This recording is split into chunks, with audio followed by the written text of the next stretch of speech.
My dad always said that he wasn't a hero. But Dad, you have the newspaper article to prove it. Don't be like me, son. Go make something of yourself. But I just knew Dad was a hero. Now all I had to do was prove it to him.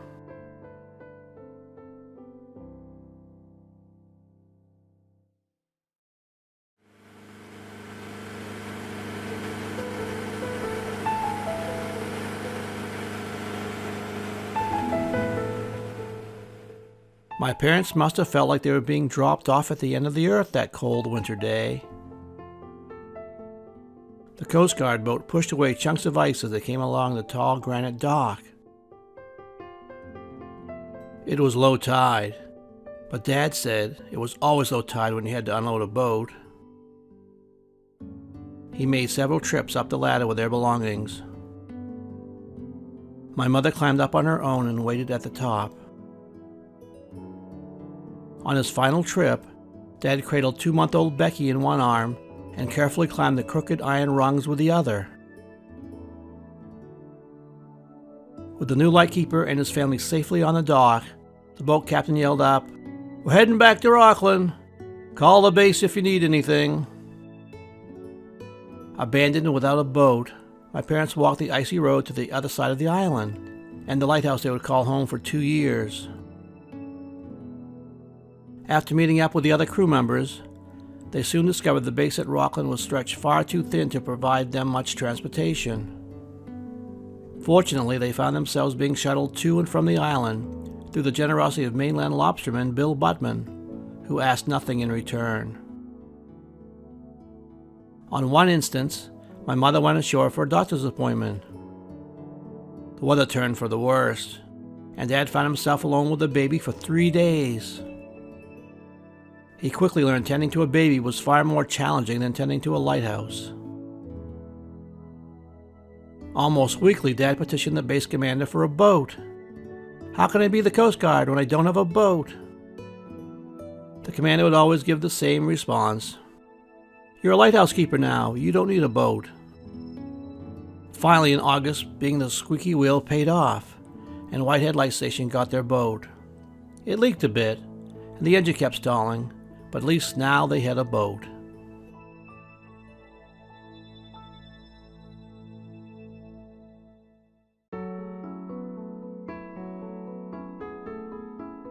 Just a ways up the coast in Camden, kids from Burley Hill Sailing Camp awoke to a record low temperature of 43 degrees. The chilly morning was both a blessing and a curse. The campers bundled up to keep warm. Hurricane Cleo had been threatening the East Coast all week, but now the cold temperatures were pushing it out to sea. The campers would soon be heading for Tennant's Harbor. They were on their next to last leg of a week-long sailing trip that would take them back to Boothbay. Although they awoke to sunshine, weather conditions were far from ideal. There was a brisk breeze and the waves were building. Requests from some of the boat captains to stay in Camden one more night were denied by the camp director. The end of summer was fast approaching, and parents would soon be arriving to pick up their children. The Debbie was first out of the harbor, but they encountered a problem with the rigging, and the other boats passed on by. When the powerboat came up alongside to offer help, the problem was fixed, so they waved him off. As the day progressed, the weather continued to worsen. Winds were reported gusting up to 40 miles per hour with waves as high as 15 feet. The passing storm swelled tides 2 feet above normal.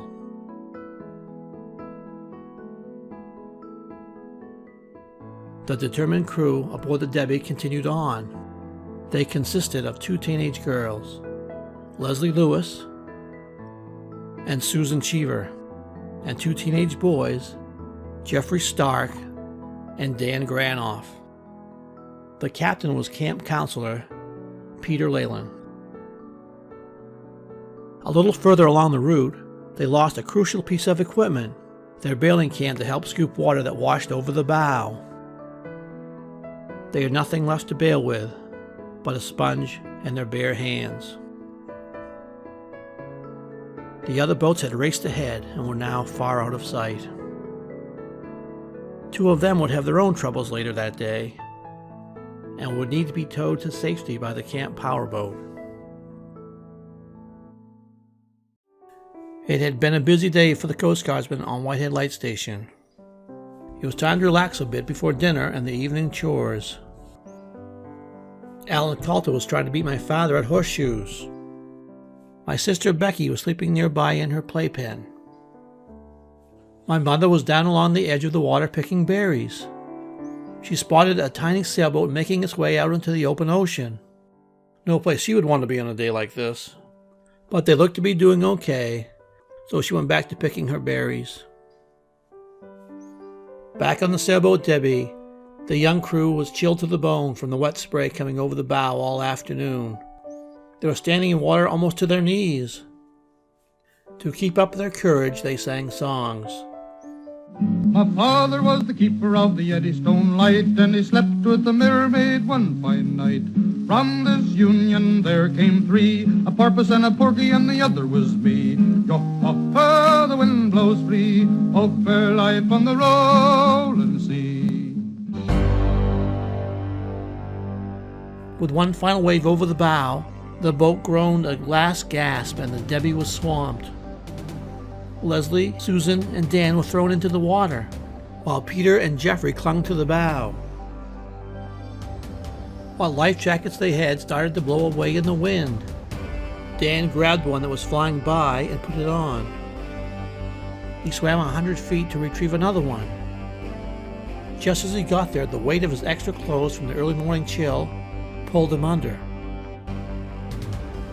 Panicking, he struggled to kick off his pants and unneeded clothing.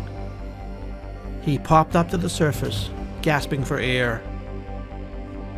Watching his clothes float away, he brought back the other life jacket and put it on Leslie.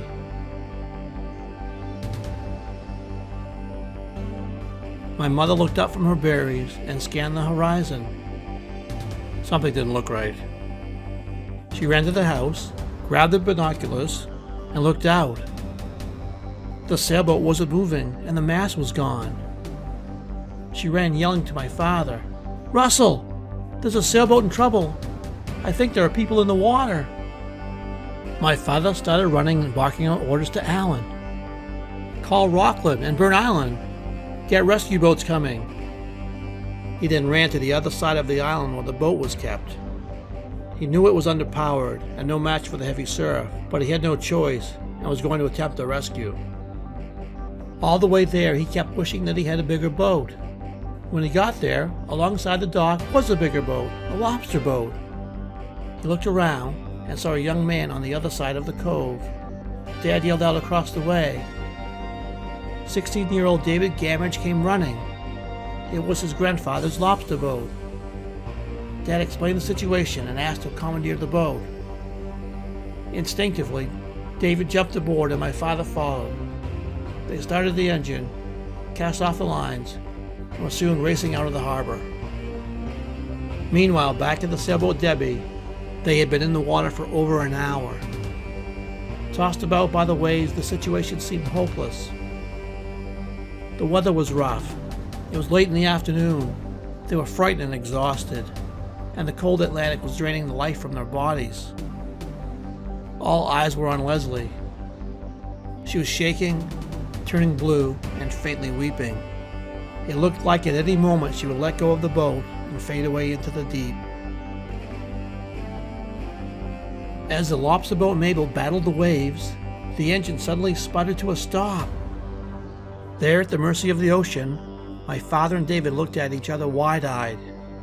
David looked down and saw that a hammer had fallen off the dashboard. It hit the throttle and had killed the engine. He started it once again, and they continued on. Just when the 5 teenagers thought all hope was lost, they saw an angel coming. It was a boat racing towards them with the spray coming off the bow looking like angel wings. They all started yelling and screaming for help. All of a sudden, the lobster boat turned away and went the other direction. Don't they see us? Their hearts fell into despair.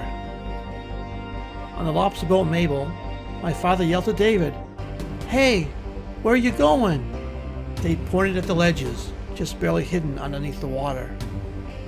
He navigated around them and aimed back at the sailboat Debbie. Knowing they were finally rescued, the crew from the sailboat Debbie were silent, each thanking God for his kindness. My father and David pulled up alongside. It took all the strength they could muster to lift the water-soaked, exhausted teenagers aboard. The crew huddled together around the engine's exhaust while Dad tied a rope on the Debbie's bow. David put the Mabel in gear, and they started towing the sailboat behind them. With the Debbie mostly underwater, the weight was too much, and the tow rope snapped. Leslie continued to sob, and it stopped shaking. Concerned for her, they abandoned the Debbie and raced back to the island. Once back at the lighthouse, my mother took Susan and Leslie to her bedroom. She opened her bureau drawer and said, "Take what you need." Leslie disappeared in the bathroom, where she became violently ill. My mother rendered what aid she could. Meanwhile, David and Dad went back out on the stormy sea to rescue the sailboat Debbie. Inside the lighthouse, the campers were wrapped in blankets and sipping hot tea. Looking out the window, they saw a powerboat coming from the direction of Tennant's Harbor. It weaved around the waves as if looking for something. It stopped and picked something up out of the water. It sped off and disappeared to the backside of the island. It was a camp powerboat. They had found a floorboard from the Debbie. Thinking the worst, they were coming back to report the missing sailboat and the crew to the Coast Guard. When they arrived at the harbor, they found the sailboat tied to a mooring and the news that the crew were safe in the lighthouse. The commander from Rockland arrived in a rescue boat. The excitement was over for the day, but Alan and my father still had those evening chores to do. The day after the rescue was like any other day. Mother found herself baking a pie with those berries. Dad was doing chores. It's almost like the rescue never happened. But the chest that held the winter blankets was now empty, and there were a few less clothes in my mother's bureau drawer. Hopefully they could save enough money to replace those blankets before snow flies. And my mother said she had enough clothes anyway. By now the kids that were rescued were probably back at camp or heading home, wherever that was. At the Rockland Coast Guard station, a petty officer was typing a letter of commendation that never quite made its way into my father's file. There was no fanfare, no medals. Why would there be? He was just doing his job, tending light off the coast of Maine.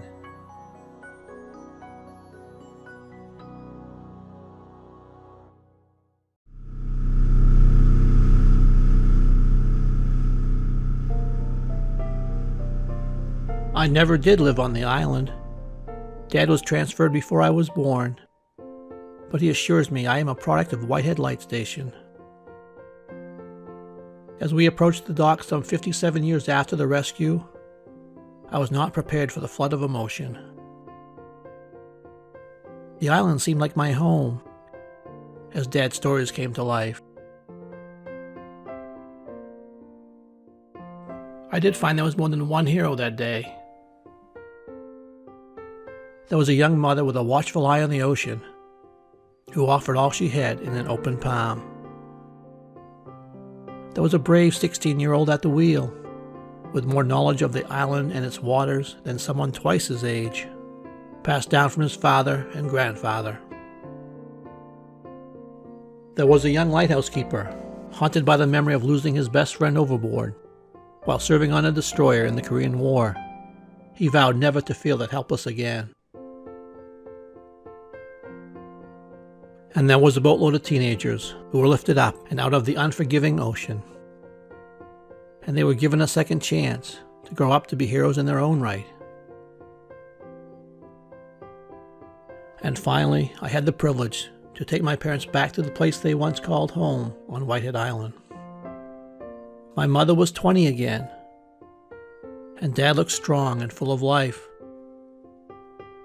As I stood there between David Gamage and my father, I was struck by how humble these men were. Maybe that's part of what being a true hero is all about. And I finally had an answer for Dad's words that haunted me from so long ago. Don't be like me, son. Go make something of yourself. Your brother, Harry Bailey, broke through the ice and was drowned at the age of 9. That's a lie. Harry Bailey went to war. He got the Congressional Medal of Honor. He saved the lives of every man on that transport. Every man on that transport died. Harry wasn't there to save them because you weren't there to save Harry.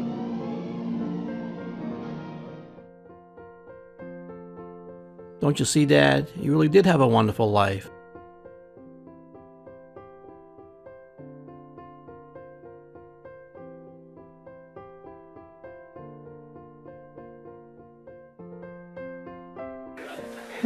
There he is. Hi, how are you? To see you again. Been a while. Been a while. Yes, it has. Yeah. You believe it all? No, I can't believe anything. You were 16. A couple of years ago.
You're soaking wet when I see you most.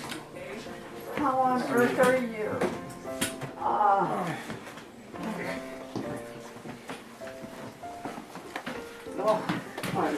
Hi. 57 years. I don't know what that's it. I gotta have a hug. Oh, Hi. Hi. How are you I just doing? can't believe it. We just had all these years. Wow. Thank You look just the same. you. Good to hear.